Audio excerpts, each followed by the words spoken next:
আল্লাহ, আমি আপনাকে কোথায় হারিয়ে ফেলেছি?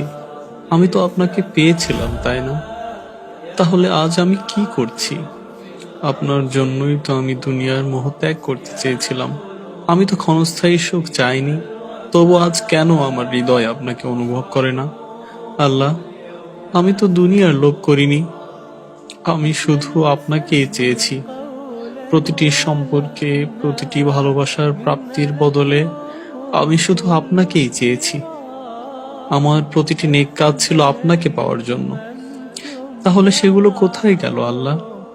আমার জীবনের সেই সুন্দর সময়টা কোথায় হারিয়ে গেল, যখন আমার হৃদয় আপনাকে অনুভব করত, যখন ঘুম ভেঙে শুধু আপনার জন্য নামাজে দাঁড়াতাম? আর আজ জেগে থেকেও আপনাকে স্মরণ করি না। এটা আমার কি হয়ে গেল? আমি কিভাবে আপনার ভালোবাসা ভুলে গেছি? আমি কিভাবে এত দূরে সরে গেছি? আমার হৃদয় যেন পাথর হয়ে গেছে, যে এখন আপনাকে অনুভব করতেও কষ্ট হয়।